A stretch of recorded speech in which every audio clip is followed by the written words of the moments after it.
selamat siang Rock Lovers. Jumpa lagi bareng Reta di sini di bulan September, tanggal 1 September 2022. Bagaimana kabar kalian hari ini?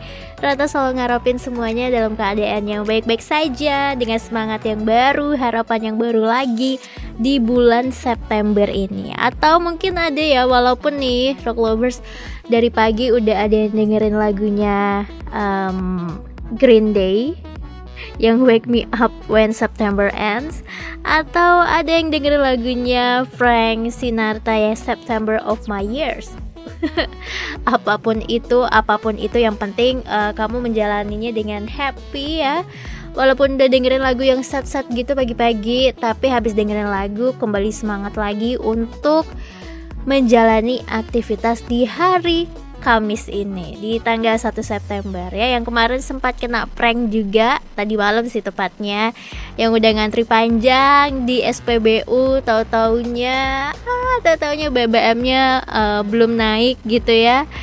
Ya nggak apa-apa, itu bisa jadi cerita kamu dalam memasuki bulan September ini. Dan pastinya kita harus optimis nih Rock Lovers ya, kalau bulan September ini jauh lebih baik dibandingkan bulan Agustus kemarin. Jadi perbaiki Rock Lovers, yang kemarin kamu ada kesalahan-kesalahan di bulan Agustus, nah di bulan September ini waktunya kamu untuk memperbaiki semuanya. Gak rasa loh, lagi sekitar 4 bulan lagi kita menuju tahun 2023. Jadi kita harus menggunakan waktu-waktu ini dengan sebaik mungkin. Yang belum kesampaian ya, segala wishlistnya belum kesampaian nih, yang kemarin udah jadi resolusi di awal tahun terus sampai di bulan ke-9 nih kok kayaknya belum satu pun yang capai nih resolusinya. It's okay Rock Lovers, gak apa-apa, kamu gak perlu terburu-buru ya. Semuanya punya timelinenya masing-masing. Yang penting kamu bisa fokus dulu dengan apa yang ada di depan kamu sekarang. Cialah, seperti biasa nih nemenin kamu ya untuk informasi-informasi ter-up to date. Banyak banget Rock Lovers, jadi pastikan kalian gak ketinggalan satu informasi apapun. Nah, salah satunya Wahana Lingkungan Hidup Indonesia atau WALHI menilai food estate di Kalimantan Tengah yang terbengkalai ini menambah daftar panjang cerita kegagalan proyek lumbung pangan pemerintah Joko Widodo. Pasalnya, program food estate ini secara historis sejak masa Presiden Soeharto gak pernah mendulang cerita sukses. Dengan begitu, WALHI bilang kegagalan lumbung pangan di Kalimantan Tengah ini bukti pemerintah tidak belajar dari pengalaman yang sebelumnya. Hal ini diungkapkan oleh pengkampanye hutan dan kebun WALHI Uli Artasiagian merespon tanaman singkong di lahan seluas 600 hektar di Gunung Mas, Desa Tewai Baru yang tidak terurus. Kalau awal-awalnya sih terurus ya. Awalnya nih kita tahu sendiri banyak banget yang ditanam nih Rock Lovers, tapi emang dari waktu ke waktu akhirnya ya ini nih tidak terurus. Apalagi kan program lumbung pangan ini tuh banyak mengalih fungsi lahan. Ditambah alih fungsi lahan ini tidak banyak mempertimbangkan karakteristik dari tanahnya itu sendiri. Karena kalau di Kalimantan ini kan karakteristik tanahnya itu banyak di lahan gambut ya. Lahan-lahan gambut, padahal tidak semua tanaman ini bisa ditanam di lahan gambut, sehingga proyek food estate ini banyak menjadi kegagalan. Dan pemerintah lebih baik mempercayakan pengelolaan lahan kepada rakyat, sebab menurutnya masyarakat setempat lebih tahu jenis tanaman apa yang cocok untuk ditanam. Ya, karena kan mereka yang udah tinggal di sana secara bertahun-tahun lamanya, turun temurun, dan pasti mereka tahu bagaimana cara mengelola lingkungan sekitar mereka, termasuk karakteristik dari tanah di sana. Ya, menurutnya sih masyarakat di sana lebih tahu lah ya tanaman apa aja yang cocok ditanami. Ini untuk program food estate ini ya guys ya, itu gak kecil loh, dananya besar banget untuk mewujudkan program food estate ini. Nah, kalau misalkan ini berhasil ya, sampai dengan titik ini berhasil tuh banyak banget keuntungan yang kita dapatkan. Gak hanya keuntungan dari jumlah pangan kita yang berlimpah ruah, tetapi juga keuntungan untuk para petaninya ini juga banyak ya. Petani-petani juga jauh lebih makmur ya, lebih sejahtera dengan peningkatan pendapatan di kawasan food estate. Lalu juga pasti memperkuat ketahanan pangan masyarakat ya. Ini untuk mengantisipasi lah potensi krisis pangan yang terjadi. Apalagi di situasi pandemi ditambah lagi perang antara Rusia dengan Ukraina, ini kan pangan juga akhirnya terombang-ambing juga ya, krisis-krisis yang lain termasuk krisis pangan juga terombang-ambing. Nah, dengan adanya lumbung pangan ini setidaknya memperkuat pertahanan kita juga nih guys ya. Lalu juga keuntungan yang lain mencetak sumber daya manusia yang unggul di bidang pertanian ya, seperti kayak milenial sekarang nih, petani-petani milenial itu ya, terus yang cerdas-cerdas ini bisa difungsikan ya, atau diberikan fasilitas-fasilitas seperti ya untuk terampil-terampil begini nih ya, tanam-tanaman atau menjadi petani milenial seperti itu. Dan juga potensi pengembangan infrastruktur penunjang di Kalimantan Tengah. Pokoknya banyak banget yang bisa diambil keuntungannya. Tapi untuk saat ini nih Rock Lovers ya, katanya keuntungannya tuh hanya baru sedikit dibandingkan pengeluarannya ya, yang sudah keluar banyak banget tapi keuntungannya tidak sebanding dengan pengeluaran ya. Semoga aja sih ini bisa terus diperbaiki ya. Yang namanya program-program gini kan pasti ada aja missingnya, ada aja gagal-gagalnya kayak gitu. Nah, ini bisa dijadikan pembelajaran, pengalaman juga ya, supaya tidak terjadi lagi kegagalan-kegagalan ini ya. Namanya juga gagal pasti pernah dialami ya. Salah satunya sebuah negara juga kalau ada program mungkin ada sedikit permasalahan. Nah, ini tinggal diperbaiki aja, dicari solusinya seperti apa supaya bisa memperbaiki kegagalan itu. Oke, balik lagi di Rock News lanjut ya. Kita ke info yang selanjutnya. Mabes Polri mengungkapkan bahwa Kanit Reskrim Polsek Metro Penjaringan AKP M. Fajar ini ditangkap terkait dengan penyalahgunaan wewenang dalam penindakan kasus judi online. Diketahui Fajar dan beberapa anggotanya ini ditangkap oleh Biro Paminal Divisi Propam Polri dan saat ini mereka masih dalam proses pemeriksaan. Nah, sebelumnya Kabid Humas Polda Metro Jaya Kombes Endra Sulpan mengatakan bahwa pihaknya akan mengambil tindakan tegas jika Fajar dan jajarannya terbukti melakukan penyalahgunaan wewenang. Namun pemberian sanksi baik disiplin maupun etik masih menunggu hasil pemeriksaan dan temuan dari Biro Paminal Divisi Propam Polri. Ya, jadi masih dalam penyidikan juga Rock Lovers. Apakah benar Kanit Reskrimnya dengan anggotanya ini melakukan penyalahgunaan wewenang dalam penindakan kasus judi online? Kalau benar, ya hukumannya nggak main-main sih, karena kan Kapolri Jenderal Listio Sigit Prabowo juga memerintahkan untuk seluruh jajarannya baik di tingkat Mabes Polri hingga Polda memberantas habis aktivitas perjudian, baik para pemain hingga bandar-bandar perjudian konvensional maupun online. Dengan ini kan ada sangkut pautnya ya dengan judi online. Ya, kita lihat aja lah Rock Lovers ya, kita tunggu aja gimana perkembangan kasus dari Kanit Reskrim Polsek Metro Penjaringan ini. Kalian tuh pernah bertanya-tanya gak sih kenapa pemerintah China itu melarang peredaran film adaptasi dari Winnie the Pooh berjudul Christopher Robin? Padahal lucu ya Rock Lovers. Tapi apa nih kira-kira alasannya dari pemerintah China yang melarang peredaran film dari adaptasi Winnie the Pooh ini? Kita simak ya Rock Lovers. Pelarangan ini dilakukan karena Winnie the Pooh dinilai dijadikan alat untuk mengejek presidennya. Ya betul, Xi Jinping.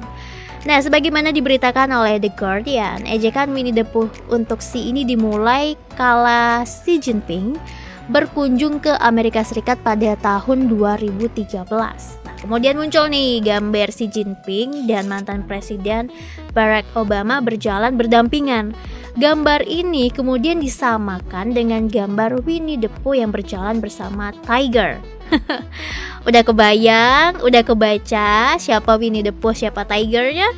Yap, Winnie the Pooh diibaratkan sebagai Xi Jinping, sementara Obama diibaratkan sebagai Tigernya.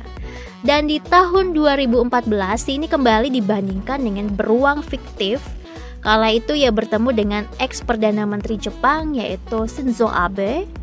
Abe digambarkan sebagai keledai pemurung yang bernama Eeyore, dengan Si tetap berperan sebagai Winnie the Pooh. Nah, perbandingan Si dengan Winnie the Pooh dan meme terkait itu semakin menyebar secara online, membuat pemerintah China ini menyensor sejumlah gambar yang mengejek presidennya.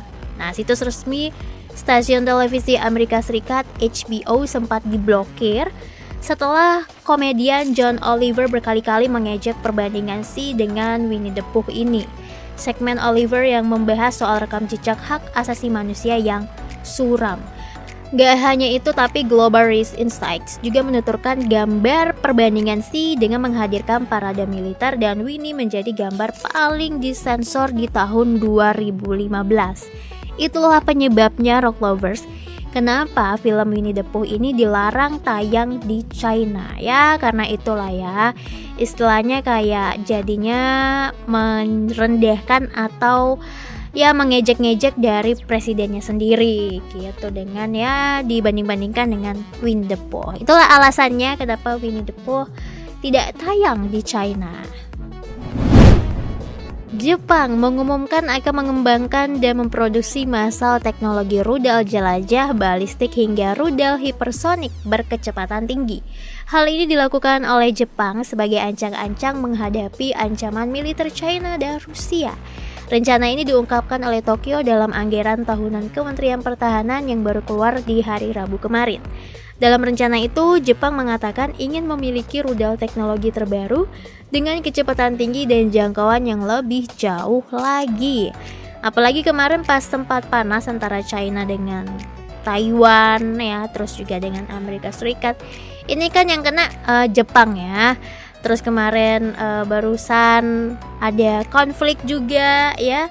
Ya jadinya Jepang juga ketar-ketir lah ya, Rock Lovers ya, juga ini kan juga untuk melindungi negaranya, makanya ngebut nih produksi massal rudal balistik. Nah juga Kemhan Jepang tidak memberikan detail jenis dan berapa banyak teknologi rudal yang ingin dikembangkan, tapi teknologi rudal ini dipastikan mampu mencapai target daratan China jika dikerahkan dari sepanjang rantai pulau Okinawa di barat daya Jepang. Kemhan juga meminta peningkatan jumlah anggaran hingga 3,6% menjadi 5,6 triliun yen atau hampir 600 triliun rupiah. Ini diperkirakan akan meningkat setelah menghitung biaya dari program pengadaan baru. Nah, keputusan ini menjadikan Jepang pertama kalinya mengembangkan sektor pertahanannya jauh menyimpang dari konstitusi soal pasukan bela diri Jepang. Dan pemerintahan Perdana Menteri Fumio Kishida diperkirakan akan menyetujui proposal anggaran pertahanan ini pada akhir tahun. Tadi malam yang kena prank banget itu jelas sih pranknya berhasil ya. Masalahnya tuh beberapa SPBU ya yang ada di Indonesia ini rata-rata pada macet semua.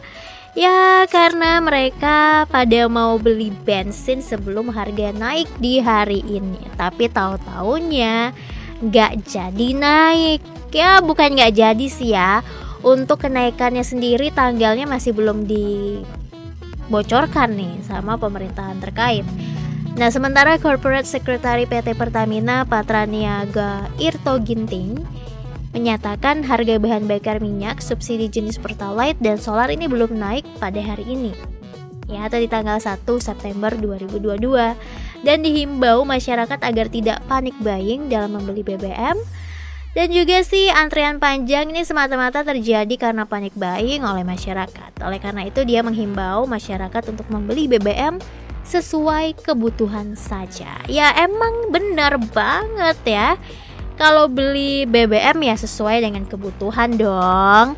Kalau misalkan nih ya malam-malam nih semuanya pada ngantri panjang banget untuk beli BBM, kan pasti juga BBM-nya hanya bertahan maybe 1-2 hari atau sampai dengan 3 hari tergantung dengan kebutuhan masing-masing. Setiap orang kan beda-beda nih ya. Kan hanya bisa tangki 1 motor doang gitu. Emang kamu bisa beli lebih dari itu ya, kecuali mungkin kamu buat cirigen ya, beli lagi taruh di cirigen, beda cerita. Tapi kalau misalkan hanya untuk ngefullin tangki tangki kendaraan kamu kan kayaknya ya nggak seberapa sih, bertahannya juga nggak lama, paling 1-2 hari bertahan, habis itu habis isi lagi. Jadi untuk apa antri panjang-panjang ya, capek-capekin diri, bener loh, berjam-jam. Rata sih nggak ikut antri, tapi ngeliat antriannya tuh yang panjang banget ya. Tapi udah dijelaskan kalau untuk kenaikan harga BBM ini belum naik ya, belum, nggak tahu kapan guys. Dan sebelumnya harga BBM bersubsidi ini disinyalir akan naik di rentang Rp2.000 sampai dengan Rp3.000 per liternya. Nah untuk sekarang kan harga Pertalite-nya masih Rp7.650 per liter, dan solar Rp5.150 per liternya.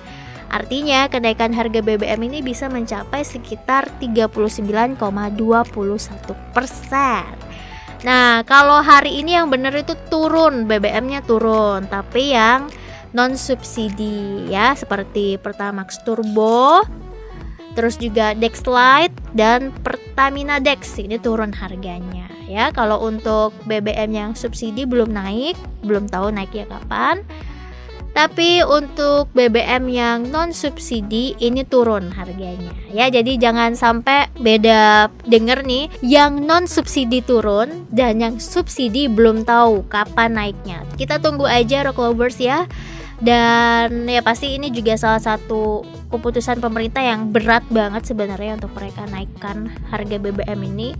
Tapi di satu sisi memang sangat penting untuk menaikkan harga ini, karena kalau nggak naik boncos banget sih negara, sangat-sangat boncos. Dan juga ini banyak banget orang-orang yang mampu, sangat mampu, yang menikmati BBM subsidi ini, supaya mereka bisa beralih ya menggunakan BBM yang non subsidi. Ada kabar baik dari PT Pengembangan Pariwisata Indonesia atau ITDC, BUMN pengembang dan pengelola kawasan pariwisata di Indonesia bersama dengan MGPA selaku bagian dari ITDC Group merilis penjualan tiket harian menonton event Motul Film World Superbike Indonesia Round yang akan berlangsung di Pertamina Mandalika International Circuit Lombok, Nusa Tenggara Barat pada 11 hingga 13 November 2022 mendatang. Acara peluncuran tiket presale WSBK 2022 di Gedung Sarinah kemarin tanggal 31 Agustus ini dihadiri oleh Ketua Umum Pengurus Pusat Ikatan Motor Indonesia Bambang Susatyo, Direktur Utama ITDC Ari Respati, Direktur Utama MGPA Priyandi Satria, Wakil Ketua Umum Olahraga Sepeda Motor IMI Sadikin Aksa beserta jajaran manajemen ITDC hingga MGPA. Penjualan tiket presale untuk penonton WSBK secara resmi dijual mulai tanggal 31 Agustus 2022 kemarin sampai dengan 30 hari ke depan. MGPA juga telah menyiapkan berbagai kategori pilihan tiket dengan variasi harga sesuai dengan lokasi menonton yang terbagi menjadi 5 kategori, yaitu General Admission, Regular Grandstand, Premium Grandstand, Premier Class, dan Deluxe Class. Untuk tanggal 12 November 2022, tiket presale dijual dengan harga Rp74.750 hingga Rp373.750. Dan untuk tanggal 13 November 2022 dimulai pada harga Rp149.500 hingga Rp747.500. Selain tiket harian, MGPA juga telah menyiapkan tiket Weekend Pass untuk Sabtu dan Minggu pada 3 kategori dengan harga Rp186.875 hingga Rp971.750 khusus di tahun ini. ITDC dan MGPA menyediakan bonus gratis tiket hari pertama 11 November 2022 bagi pembeli tiket WSBK untuk semua kategori. Bagi masyarakat yang ingin membeli tiket dan menonton WSBK secara langsung di Pertamina Mandalika International Circuit, dapat membeli tiket secara online melalui aplikasi Explorin, serta melalui aplikasi atau website partner resmi penjualan tiket online. Di antaranya aplikasi Livin by Mandiri, Loket, Gotix, Tiket.com, Tokopedia, Shopee, Blibli, Tiketapasaja.com, BRImo, Bookmyshow.com, Bank NTB Syariah, dan partner travel agent lokal. Ketua Umum Pengurus Pusat IMI Haji Bambang Susatyo juga yakin penyelenggaraan WSBK tahun 2022 akan semakin baik dan animo masyarakat untuk menonton akan lebih besar daripada tahun sebelumnya. Sementara Direktur Utama ITDC Ari Respati yakin event WSBK mampu menciptakan multiplier effect yang besar, mulai dari perputaran ekonomi, penyerapan tenaga kerja, hingga meningkatkan country branding untuk mengenalkan nama Indonesia dan khususnya Mandalika di mata dunia sebagai salah satu destinasi pariwisata terbaik. Ari turut mengajak pencinta balap Indonesia untuk menyaksikan secara langsung ajang WSBK di Pertamina Mandalika International Circuit, karena event ini tidak hanya mengenai event balapan saja, namun diharapkan dapat mewujudkan The Mandalika sebagai sport tourism destination berkelas dunia. InJourney sebagai holding BUMN pariwisata dan pendukung mengapresiasi ITDC dan MGPA dalam menyiapkan perhelatan World Superbike musim 2022 ini.